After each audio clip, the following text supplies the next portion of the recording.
Hey everyone, in this video, I'm going to be covering how to make your own custom melee weapons using my asset, the combat component.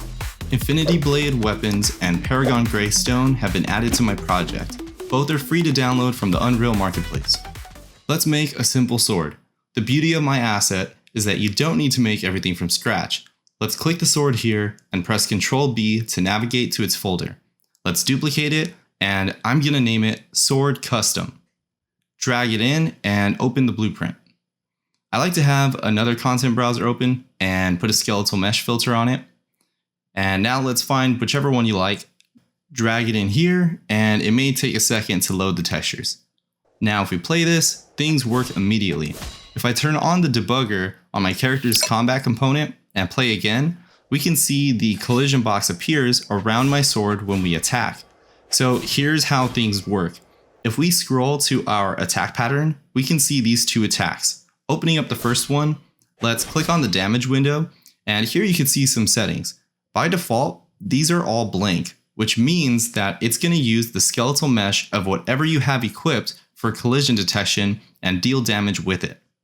If we open up the fists attack, you can see that right overlap is true, which means that the right IK sphere is being used on this attack. So theoretically, assuming you had perfect sword animations so that you didn't need any IK correction for the hands, you could disable hand IK, drag the right sphere up, reshape it to your desired size, and set right overlap to true on the sword attack animation, and now instead of using the sword's entire collision for damage, you can just use the sphere. And the cool thing is with notifies and animations, you can adjust these things in real time and test it out all in one play session. Okay, but that's general stuff, so let's take a look at some of the other settings. Secondary input, this is saying that this specific attack is going to be performed with the secondary input, which you specify in the player's combat component. By default, I haven't built out the combo system to work with this yet, but rest assured I am working on it so that it'll basically function exactly like the primary attacks. You can have each attack point to the other based on your primary or secondary attack input. Right now, if I switch both of these to secondary input, it uses the last one, which is 2.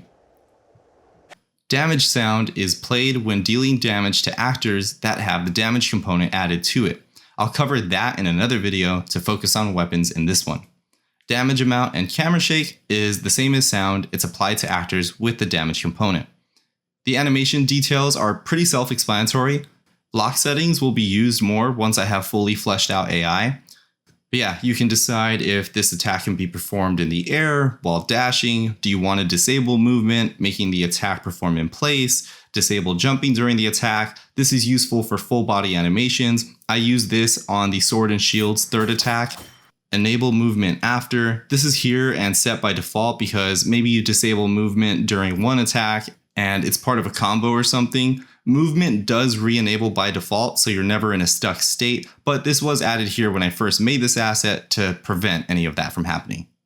Next animations, this is still being worked on. Delay until can attack is really used just for shooting.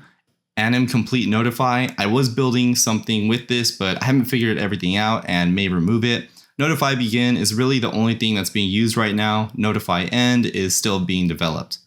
So I've also added word detection to the attack system, but it's still a work in progress and doesn't do combos either. But once I figure it all out, you'll be able to link attacks based on actions.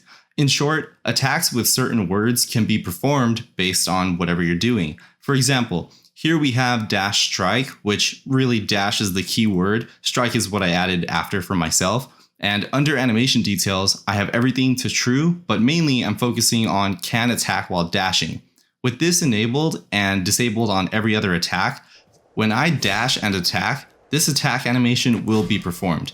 If you check out the Sword and Shield, you can see air and can attack in air is to true. So when we're falling and attack, we can perform this air attack animation. Same for block, we block and attack, that's performed. If I misspell it here, we can now see that when we block and attack, we perform our regular attacks.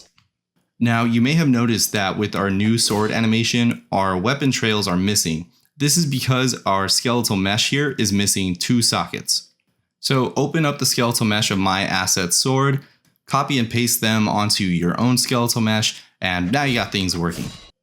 But let's make things more interesting. I've also added the Paragon Greystone asset, and I'm going to quickly set up the compatibility so that now we can use these animations. I'm going to get attack medium, and on A and B, I'm going to create montages. Then in our existing animations, copy and paste all the notifies and adjust. Then I'm going to also disable hand IK. And just like that, you got a much better animation set. I don't like how it looks coming back to idle, so let's swap these out. And I also don't like the transition animation, so I'm just going to remove it. And yeah, that's pretty much it for now. If you have questions, hit me up. More videos will come soon.